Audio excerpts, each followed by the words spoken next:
শেখ হাসিনা খুশিতে লাফাচ্ছেন। শেখ হাসিনার যে বক্তব্যটি যে আমি এই মরে গেল আমি বঙ্গবন্ধুর কন্যা দেশ বিক্রি করবো না, দেশ বিক্রি করবো না, আমি ভারতের সাথে যা কিছু করেছি বাংলাদেশের স্বার্থে করেছি। এখন এগুলো তো একটা একটা করে প্রকাশিত হচ্ছে। ভারতের সাথে যে চুক্তি, ট্রানজিট চুক্তি, ভারত আমাদের কাছ থেকে কয় টাকা ট্রানজিট পাইতো এখন বের করেন বলেন। কিন্তু ভারত ট্রানজিট বন্ধ করে দিয়েছে 2,000 কোটি টাকা লস। তো আপনি যদি দেখাতে পারতেন যে ভারতে 2,000 কোটি টাকা লস গেছে আর আমরা ভারতের ট্রানজিট বন্ধ করে দিয়েছি, আমরা ভারতে 4,000 কোটি টাকা লস করতে পেরেছি, তাহলে আপনি শেখ হাসিনাকে দায়ী করতে পারতেন। তো এই জিনিসগুলো সামনে আসছে, প্রচন্ডভাবে সামনে আসছে। এখন চীন দেশে আপনি চিকিৎসার জন্য হাসপাতাল নিয়োগ করে আসছেন, কিন্তু কয়জন লোক চীনে গেছে? আপনি পাকিস্তানের লোক পাঠাবেন, ইরানের লোক পাঠাবেন, সরাসরি প্লেন পাঠাবেন সেখান থেকে। এই যে ভাইবগুলো, গল্পগুলো, সেই গল্পগুলো এখন সব ভুয়া ভুয়া, চারিদিকে শুধু ভুয়া ভুয়া শব্দ উঠছে। এই যে ভুয়া শব্দগুলো উঠছে, এগুলো দেখে আওয়ামী লীগের লোকজন কি আনন্দ হচ্ছে আপনি চিন্তা করেন তো। ভীষণ রকম আনন্দ হচ্ছে যে এই মানুষগুলো দুদিন আগে সরকারের প্রশংসায় পঞ্চমুখ ছিল, যে মানুষগুলো এই ছাত্র জনতার জন্য যাকে বলা হয়, যাকে বলে তাদের হৃদয় মন সবকিছু খুলে দেবে, এখন তারা তাদের অনেকের প্রতি এতটা রাগ যে পারলে 32টা দাঁত খুলে দেবে। মুহূর্তে যে কক্সবাজারে যে ঘটনাগুলো ঘটছে, রোহিঙ্গাদের ওখানে যে ঘটনাগুলো ঘটছে, করিডোর নিয়ে, সেন্ট মার্টিন নিয়ে যে ঘটনাগুলো ঘটছে, এগুলো সবই শেখ হাসিনা বলে গেছেন। এবং তিনি এও বলে গেছেন যে আমি কাজগুলো করলে আমাকে ক্ষমতা থেকে যেতে হবে না, কিন্তু আমি কাজ করবো না, আমি ক্ষমতা থেকে চলে যাবো। এটা সে 2023 সন থেকে বলে আসছে, 2023 সন থেকে বলে আসছে। তো সেই ঘটনাগুলি এখন ঘটতে চলেছে এবং সারা বাংলাদেশ এখন আলোচনা করছে, সমালোচনা করছে, আর কয়েকদিন পরে বিক্ষোভের রাস্তায় নেমে পড়বে। আর তখন আওয়ামী লীগ আনন্দে গড়াগড়ি দেবে। এই বিষয়গুলো নিয়ে মূলত কথা বলবো। অনেকে ভিডিও দীর্ঘতা নিয়ে বা আমার ভিডিও লম্বা হয়ে যায়, সংক্ষিপ্ত করার কথা বলে। আমি এই বিষয়গুলো নিয়েই কথা বলবো। আপনার যদি ভালো লাগে কন্টিনিউ উইথ মি, আর যদি ভালো না লাগে আসসালামু আলাইকুম। এর কারণ হলো যে সবারই কথা বলার কতগুলো রং ঢং আছে। আমি যে কথাগুলো বলি এখানে নিজের ব্যক্তিগত অভিজ্ঞতা বলি, গল্প বলি, ইতিহাস বলি, সাহিত্য বলি, এটাকে একটা নাটকের মতো করে, গীতি নাট্যের মতো করে আপনাদের জন্য উপস্থাপন করার চেষ্টা করি, যেন আপনাদের মধ্যে যাদের জানতে ইচ্ছা করে, শুনতে ইচ্ছা করে, তারা যেন এখান থেকে তথ্য পান, উপাত্ত পান এবং চিন্তার খোরাক পান। এই জন্য আসলে যদি পত্রিকার খবর বলতে যাই বা সাধারণ কোনো ঘটনা বলতে যাই, আসলে 2 মিনিটের বেশি বা 1 মিনিটের বেশি লাগে না। আমি তো প্রথমেই বললাম যে আমি শিরোনামের এই বিষয়গুলো নিয়ে বলতে চাই। এখন এটার পক্ষে বিপক্ষে বলতে গেলে একটু সময় লাগবে এবং সেই সময়টা নিয়েই আমি কথা বলছি। প্রথমে বলি শেখ হাসিনার আনন্দে গড়াগড়ি। তো এই ব্যাপারে রুহুল কবির রিজভী সাহেব মূলত একটা বক্তব্য দিয়েছেন, শর্ট ক্লিপ। উনি আরো অনেক কথা বলেছেন, তার মধ্যে সংক্ষেপে যে কথা বলার চেষ্টা করেছেন সেখানে তিনি বর্তমান ছাত্র এবং সমন্বয়ক তাদেরকে সমালোচনা করেছেন যে এদের বিরুদ্ধে যে দুর্নীতির অভিযোগ এসেছে, এরা যেভাবে সচিবালয়ে যাচ্ছে, যেভাবে ডিসি নিয়োগ থেকে শুরু করে বদলি, বাণিজ্য, তদবির, টেন্ডার বাণিজ্য থেকে শুরু করে নানা রকম ঘুষ, দুর্নীতি, অনিয়ম, দখলবাজি এবং আমাদের এই ব্যবসায়ীদের, দুর্নীতিবাজ ব্যবসায়ীদের হাতিয়ার রূপে তারা ইতিমধ্যে যে সকল অপকর্ম করেছে এবং যে সকল ছবি আসছে এবং তারা যেভাবে ধরিবাজ ব্যবসায়ীদের খপ্পরে পড়ে গেছেন, এই বিষয়গুলো নিয়ে রুহুল কবির রিজভী সাহেব সমালোচনা করছিলেন যে এরকম যদি হয় তাহলে বিপ্লব হলো কেন। আর এই যে ছাত্ররা যে কাজকর্মগুলো করছে এর সাথে পাল্লা দিয়ে তো অন্যরাও করবে। এর কারণ হলো মন্দ কাজ এটা জ্যামিতিক হারে বাড়তে থাকে। আপনি যদি নামাজ কালাম পড়েন, ওটা দেখে যত মানুষ উদ্বুদ্ধ হবে, কিন্তু সেটা না করে যদি আপনি ধ্যাতাং ধ্যাতাং করে নাচতে থাকেন, ঢোল বাজাতে থাকেন, তারপরে আপনি একটু বাবরির চুল দুলিয়ে দুলিয়ে গান গাইতে থাকেন, একেবারে মানুষজন ওখানে দাঁড়িয়ে যাবে, শত শত মানুষ দাঁড়িয়ে যাবে। এমনকি পাগল রাস্তা যে বদ্ধ উন্মাদ, সে পাগলামি বন্ধ করে আপনার লম্ফন জম্প গান যা কিছু আছে সবকিছু দেখবে। এই গেল এক। আর যদি আরো কিছু দুধর্ষ কিছু কাজ করেন, যেমন আপনি সাপ খেলা দেখাতে চান, এখন ঢাকাতে অনেক আধুনিক, আপনি গুলিস্তান মোড়ে একটা গোকরা সাপ ছেড়ে দেন, 4-5টা গোকরা সাপ ছেড়ে দেন, তারপর বিন বাজাতে থাকেন, দেখবেন সমস্ত যাকে বলে গাড়ি ঘোড়া বন্ধ হয়ে গেছে, কেউ আপনাকে উঠাতে পারবে না, হাজার হাজার মানুষ সাপের নাচ দেখবে সেখানে। এইভাবে আসলে মানুষ সবসময় উত্তেজনাকর কাজ, দুধর্ষ কাজ, মন্দ কাজ এগুলো বেশি পছন্দ করে এবং এইগুলো তারা ঘৃণা করে ততক্ষণ পর্যন্ত যখন নিজের ঘাড়ে আসে। সেই দিক থেকে এই যে চাঁদাবাজি যারা শুরু করেছে এই সময়টাতে, কারা শুরু করেছে, তাদেরকে দেখে দেখে আরো অনেকে শুরু করেছে। আর এখন এটা বিএনপির জন্য রীতিমতো বিস্ফোরা হয়ে গেছে। তো তিনি হয়তো তার নিজের দলের লোকদেরকে এভাবে বলতে পারেননি বা বলেননি, তিনি তার ক্ষোভটা ঝেড়েছেন সমন্বয়কদের উপর, যারা ছাত্র জনতা নামে এখন মন্দ কাজের ভাগিদার হয়ে পড়েছেন। তো তিনি সে কথা বলতে গিয়ে বলেছেন যে শেখ হাসিনা এই ঘটনাগুলো যখন শুনছেন তিনি তো আনন্দে লাফাচ্ছেন, দিগবাজি দিচ্ছেন, তিরিং বিরিং করে লাফাচ্ছেন। এর কারণ হলো যে এই কাজগুলো তো ছাত্রলীগ করেনি।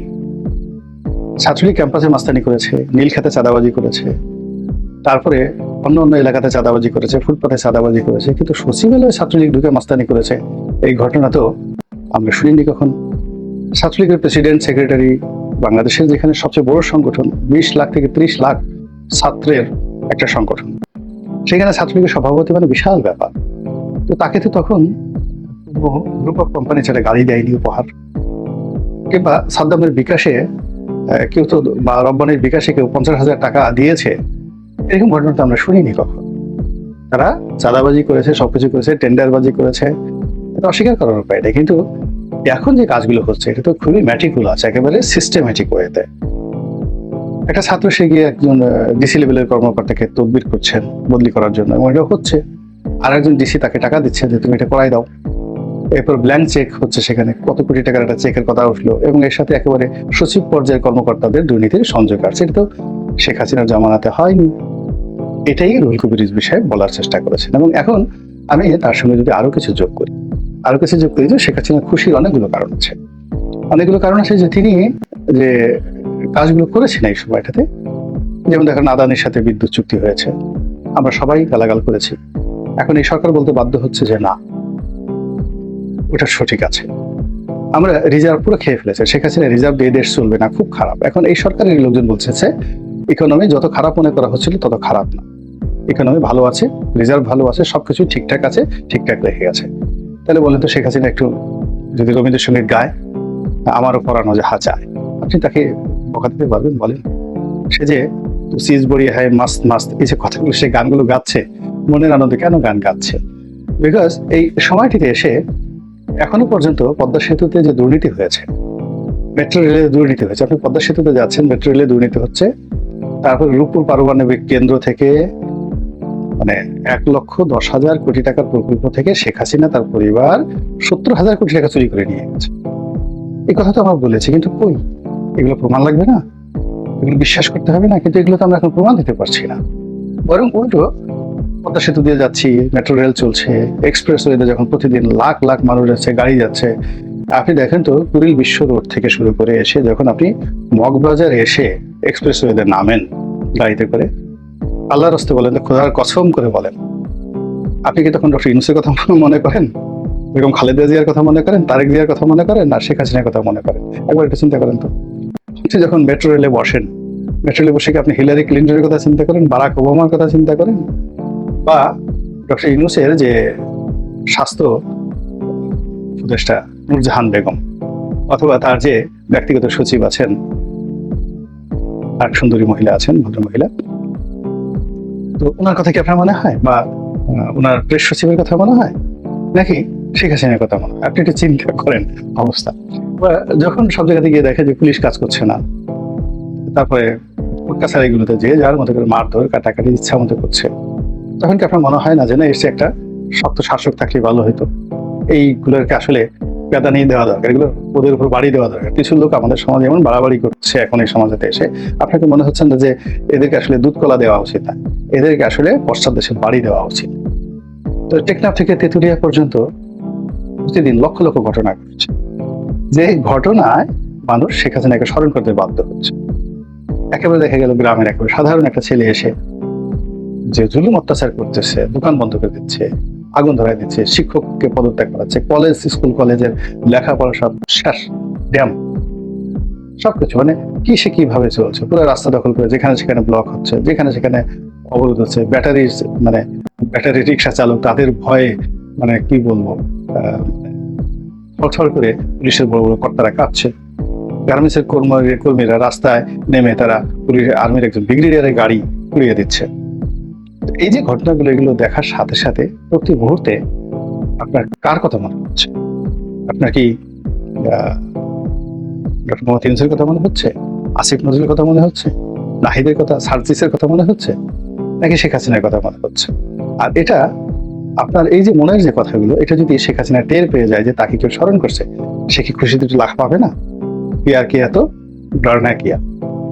তো উনি এবার তো বুঝে তুই সিজ বড়ি এক মাস মাস, আমার তো মনে হয় নেক্সট বার উনি ভিডিওতে যখন কথা বলবেন তো পেয়ার কিয়া তো ডর না কি, আমি তো বাংলাদেশকে ভালোবেসেছি, বাংলাদেশকে পেয়ার করেছি, তো এত ভয় কিসের, ডর কিসের, এভাবে তিনি গান শোনাবেন, হিন্দি গান শোনাবেন, গেল নয় কথা।